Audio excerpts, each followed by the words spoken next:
लीजिए सुनिए मुंशी प्रेमचंद के लिखे कथा संग्रह मानसरोवर 6 की कहानी चकमा, मेरी यानी समीर गोस्वामी की आवाज में। सेठ चंदूमल जब अपनी दुकान और गोदाम में भरे हुए माल को देखते तो मुंह से ठंडी सांस निकल जाती। ये माल कैसे बिकेगा? बैंक का सूद बढ़ रहा है, दुकान का किराया चढ़ रहा है, कर्मचारियों का वेतन बाकी पड़ता जाता है। ये सभी रकमें गांठ से देनी पड़ेंगी। अगर कुछ दिन यही हाल रहा तो दिवाली के सिवा और किसी तरह जान न बचेगी। तिस पर भी धरने वाले नित्य सिर पर शैतान की तरह सवार रहते हैं। सेठ चंदूमल की दुकान चांदनी चौक दिल्ली में थी। मुफस्सिल में भी कई दुकानें थीं। जब शहर कांग्रेस कमेटी ने उनसे विलायती कपड़े खरीद और बिक्री के विषय में प्रतीक्षा करानी चाही तो उन्होंने कुछ ध्यान न दिया। बाजार के कई आढ़तियों ने उनकी देखा देखी प्रतिज्ञा पत्र पर हस्ताक्षर करने से इनकार कर दिया। चंदूमल को जो नेतृत्व कभी न नसीब हुआ था वो इस अवसर पर बिना हाथ पैर हिलाए ही मिल गया। वे सरकार के खैर ख्वाह थे। साहब बहादुरों को समय समय पर डालियां नजर देते थे। पुलिस से भी घनिष्ठता थी। म्यूनिसिपैलिटी के सदस्य भी थे। कांग्रेस के व्यापारिक कार्यक्रम का विरोध करके अमन सभा के कोषाध्यक्ष बन बैठे। ये इसी खैर ख्वाही की बरकत थी। युवराज का स्वागत करने के लिए अधिकारियों ने उनसे 25,000 के कपड़े खरीदे। ऐसा सामर्थी पुरुष कांग्रेस से क्यों डरे? कांग्रेस है किस खेत की मूली? पुलिस वालों ने भी बढ़ावा दिया। मुआहिदे पर हरगिज दस्तखत न कीजिएगा, देखें ये लोग क्या करते हैं। एक एक को जेल न भिजवा दिया तो कहिएगा। लालाजी के हौसले बढ़े। उन्होंने कांग्रेस से लड़ने की ठान ली। उसी के फलस्वरूप 3 महीनों से उनकी दुकान पर प्रातःकाल से 9 बजे रात तक पहरा रहता था। पुलिस दलों ने उनकी दुकान पर वॉलंटियरों को कई बार गालियां दी, कई बार पीटा। खुद सेठ जी ने भी कई बार उन पर बाण चलाए, परंतु पहरे वाले किसी तरह ना टलते थे। बल्कि इन अत्याचारों के कारण चंदूमल का बाजार और भी गिरता जाता। मुफस्सिल की दुकानों से मुनीम लोग और भी दुराशाजनक समाचार भेजते रहते थे। कठिन समस्या थी। इस समस्या से निकलने का कोई उपाय न था। वे देखते थे कि जिन लोगों ने प्रतिज्ञा पत्र पर हस्ताक्षर कर दिए हैं वे चोरी छिपे कुछ न कुछ विदेशी माल लेते हैं। उनकी दुकानों पर पहरा नहीं बैठता। ये सारी विपत्ति मेरे ही सिर पर है। उन्होंने सोचा पुलिस और हाकिमों की दोस्ती से मेरा भला क्या हुआ?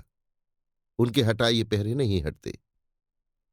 सिपाहियों की प्रेरणा से ग्राहक नहीं आते। किसी तरह पहरे बंद हो जाते तो सारा खेल बन जाता। इतने में मुनीम जी ने कहा, लाला जी ये देखिए कई व्यापारी हमारी तरफ आ रहे हैं। पहरे वालों ने उनको ना जाने क्या मंत्र पढ़ा दिया, सब चले जा रहे हैं। चंदूमल, अगर इन पापियों को कोई गोली मार देता तो मैं बहुत खुश होता। ये सब मेरा सर्वनाश करके दम लेंगे। मुनीम, कुछ हेठ ही तो होगी। यदि आप प्रतिज्ञा पर हस्ताक्षर कर देते तो ये पहरा उठ जाता। तब हम भी ये सब माल किसी न किसी तरह खपा देते। चंदूमल, मन में तो मेरे भी ये बात आती है, पर सोचो अपमान कितना होगा। इतनी हेकड़ी दिखाने के बाद फिर झुका नहीं जाता। फिर हाकिमों की निगाह में गिर जाऊंगा और लोग भी ताने देंगे कि चले थे बच्चा कांग्रेस से लड़ने। ऐसी मुंह की खाई कि होश ठिकाने आ गए। जिन लोगों को पीटा और पिटवाया, जिनको गालियां दी, जिनकी हंसी उड़ाई, अब उनकी शरण कौन मुंह लेकर जाऊं? मगर एक उपाय सूझ रहा है। अगर चकमा चल गया तो पौ 12 है। बात तो तब है जब सांप को मारूं, मगर लाठी बचाकर। पहरा उठा दूं, पर बिना किसी की खुशामद किए। 9 बज गए थे। सेठ चंदूमल गंगा स्नान करके लौट आए थे और मसनद पर बैठकर चिट्ठियां पढ़ रहे थे। अन्य दुकानों के मुनीमों ने अपनी विपत्ति कथा सुनाई थी। एक एक पत्र को पढ़कर सेठ जी का क्रोध बढ़ता जाता था। इतने में 2 वॉलंटियर गाड़ियां लिए हुए उनकी दुकान के सामने आकर खड़े हो गए। सेठ जी ने डांट कर कहा, हट जाओ हमारी दुकान के सामने से। एक वॉलंटियर ने उत्तर दिया, महाराज हम तो सड़क पर हैं, क्या यहां से भी चले जाएं? सेठ जी, मैं तुम्हारी सूरत नहीं देखना चाहता। वॉलंटियर, तो आप कांग्रेस कमेटी को लिखिए। हमको तो वहां से यहां खड़े रहकर पहरा देने का हुक्म मिला है। एक कांस्टेबल ने आकर कहा, क्या है सेठ जी, ये लौंडा क्या टर्राता है? चंदूमल बोले, मैं कहता हूं कि दुकान के सामने से हट जाओ, पर यह कहता है कि ना हटेंगे ना हटेंगे। जरा इसकी जबरदस्ती देखो। कांस्टेबल वॉलंटियरों से, तुम दोनों यहां से जाते हो कि आकर गर्दन नापू? वॉलंटियर, हम सड़क पर खड़े हैं, दुकान पर नहीं। कांस्टेबल का अभीष्ट अपनी कारगुजारी दिखाना था। ये सेठ जी को खुश करके कुछ इनाम इकराम भी लेना चाहता था। उसने वॉलंटियरों को अपशब्द कहे और जब उन्होंने उसकी कुछ परवाह न की तो एक वॉलंटियर को इतने जोर से धक्का दिया कि वो बेचारा मुंह के बल जमीन पर गिर पड़ा। कई वॉलंटियर इधर उधर से आकर जमा हो गए। कई सिपाही भी आ पहुंचे। दर्शक वृंद को ऐसी घटनाओं में मजा आता ही है। उनकी भीड़ लग गई। किसी ने हाक लगाई, महात्मा गांधी की जय। औरों ने भी उसके सुर में सुर मिलाया। देखते देखते एक जनसमूह एकत्रित हो गया। एक दर्शक ने कहा, क्या है लाला चंदूमल, अपनी दुकान के सामने इन गरीबों की दुर्गति करा रहे हो और तुम्हें जरा भी लज्जा नहीं आती? कुछ भगवान का भी डर है या नहीं? सेठ जी ने कहा, मुझसे कसम ले लो जो मैंने किसी सिपाही से कुछ कहा हो। ये लोग अनायास बेचारों के पीछे पड़ गए, मुझे सैत में बदनाम करते हैं। एक सिपाही, लाला जी, आप ही ने तो कहा था कि ये दोनों वॉलंटियर मेरे ग्राहकों को छिड़ रहे हैं, अब आप निकले जाते हैं। चंदूमल, बिल्कुल झूठ, सरासर झूठ, 16 आने झूठ। तुम लोग अपनी कारगुजारी की धुन में इनसे उलझ पड़े। ये बेचारे तो दुकान से बहुत दूर खड़े थे, न किसी से बोलते थे न चालते थे।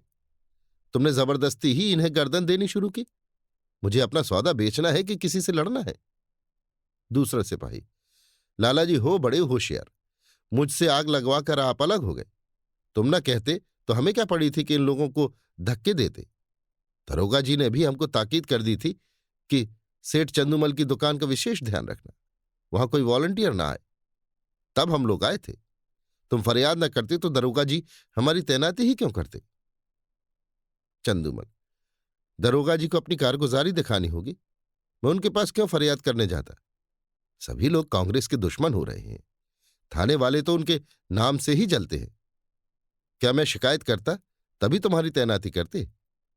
इतने में किसी ने थाने में इत्तला दी कि चंदूमल की दुकान पर कांस्टेबलों और वॉलंटियरों में मारपीट हो गई। कांग्रेस के दफ्तर में भी खबर पहुंची। जरा देर में मैं सशस्त्र पुलिस के थानेदार और इंस्पेक्टर साहब आ पहुंचे। इधर कांग्रेस के कर्मचारी भी दल बल सहित दौड़े। समूह और बढ़ा। बार बार जयकार की ध्वनि उठने लगी। कांग्रेस और पुलिस के नेताओं में वाद विवाद होने लगा। परिणाम ये हुआ कि पुलिस वालों ने दोनों को हिरासत में लिया और थाने की ओर चले। पुलिस अधिकारियों के जाने के बाद सेठ जी ने कांग्रेस के प्रधान से कहा, आज मुझे मालूम हुआ कि ये लोग वॉलंटियरों पर इतना घोर अत्याचार करते हैं। प्रधान, तब तो 2 वॉलंटियरों का फंसना व्यर्थ नहीं हुआ। इस विषय में अब तो आपको कोई शंका नहीं है। हम कितने लड़ाकू, कितने द्रोही, कितने शांति भंगकारी हैं, ये तो आपको खूब मालूम हो गया होगा। चंदूमल, जी हां, मालूम हो गया। प्रधान, आपकी शहादत तो अवश्य ही होगी। चंदूमल, होगी तो मैं भी साफ साफ कह दूंगा, चाहे बने या बिगड़े। पुलिस की सख्ती अब नहीं देखी जाती। मैं भी भ्रम में पड़ा हुआ था। मंत्री, पुलिस वाले आपको दबाएंगे बहुत। चंदूमल, एक नहीं 100 दबाव पड़े, मैं झूठ कभी ना बोलूंगा। सरकार उस दरबार में साथ न जाएगी। मंत्री, अब तो हमारी लाज आपके हाथ है। चंदूमल, मुझे आप देश का द्रोही न पाएंगे। यहां से प्रधान और मंत्री तथा अन्य पदाधिकारी चले तो मंत्री जी ने कहा, आदमी सच्चा जान पड़ता है। प्रधान संदिग्ध भाव से, कल तक आप ही सिद्ध हो जाएगा। शाम को इंस्पेक्टर पुलिस ने लाला चंदूमल को थाने बुलाया और कहा, आपको शहादत देनी है, हम आपकी तरफ से बेफिक्र हैं। चंदूमल बोले, हाजिर हूं। इंस्पेक्टर, वॉलंटियरों ने कांस्टेबलों को गालियां दी? चंदूमल, मैंने नहीं सुना। इंस्पेक्टर, सुनी या ना सुनी ये बहस नहीं है। आपको ये कहना होगा वो सब खरीदारों को धक्के देकर हटा रहे थे, हाथापाई करते थे, मारने की धमकी देते थे, ये सभी बातें कहनी होंगी। दरोगा जी, वो बयान लाइए जो मैंने सेठ जी के लिए लिखवाया है। चंदूमल, मुझसे भरी अदालत में झूठ न बोला जाएगा। अपने हजारों जानने वाले अदालत में होंगे, किस किस से मुंह छिपाऊंगा। कहीं निकलने को जगह भी चाहिए। इंस्पेक्टर, ये सब बातें निज के मामलों के लिए हैं। पॉलिटिकल मामलों में झूठ, सच, शर्म और हया किसी का भी ख्याल नहीं किया जाता। चंदूमल, मुंह में कालिख लग जाएगी। इंस्पेक्टर, सरकार की निगाह में इज्जत चौगुनी हो जाएगी। चंदूमल सोचकर, जी नहीं, गवाही न दे सकूंगा, कोई और गवाह बना लीजिए। इंस्पेक्टर, याद रखिए ये इज्जत खाक में मिल जाएगी। चंदूमल, मिल जाए, मजबूरी है। इंस्पेक्टर, अमन सभा के कोषाध्यक्ष का पद छिन जाएगा। चंदू, उससे कौन रोटियां चलती हैं। इंस्पेक्टर, बंदूक का लाइसेंस छिन जाएगा। चंदू, छिन जाए बला से। इंस्पेक्टर, इनकम टैक्स की जांच फिर से होगी। चंदूमल, जरूर कराइए, ये तो मेरे मन की बात हुई। इंस्पेक्टर, बैठने को कुर्सी न मिलेगी। चंदूमल, कुर्सी लेकर चाटू, दिवाला तो निकला जा रहा है। इंस्पेक्टर, अच्छी बात है, तशरीफ ले जाइए, कभी तो आप पंजे में आएंगे। दूसरे दिन इसी समय कांग्रेस के दफ्तर में कल के लिए कार्यक्रम निश्चित किया जा रहा था। प्रधान ने कहा, सेठ चंदूमल की दुकान पर धरना देने के लिए 2 स्वयंसेवक भेजिए।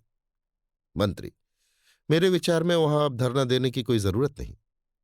प्रधान, क्यों, उन्होंने अभी प्रतिज्ञा पत्र पर हस्ताक्षर तो नहीं किए। मंत्री, हस्ताक्षर नहीं किए, पर हमारे मित्र अवश्य हो गए। पुलिस की तरफ से गवाही न देना यही सिद्ध करता है अधिकारियों का कितना दबाव पड़ा होगा, इसका अनुमान किया जा सकता है। ये नैतिक साहस विचारों में परिवर्तन हुए बिना नहीं आ सकता। प्रधान, हां, कुछ परिवर्तन तो अवश्य हुआ है। मंत्री, कुछ नहीं महाशय, पूरी क्रांति कहना चाहिए। आप जानते हैं ऐसे मामलों में पदाधिकारियों की अवहेलना करने का क्या अर्थ है। ये राजविद्रोह की घोषणा के समान है। त्याग में संन्यास से इसका महत्व कम नहीं है। आज जिले के सारे हाकिम उनके खून के प्यासे हो रहे हैं। आश्चर्य नहीं कि गवर्नर महोदय को भी इसकी सूचना दी गई हो। प्रधान, और कुछ नहीं तो उन्हें नियम का पालन करने ही के लिए प्रतिज्ञा पत्र पर हस्ताक्षर कर देना चाहिए।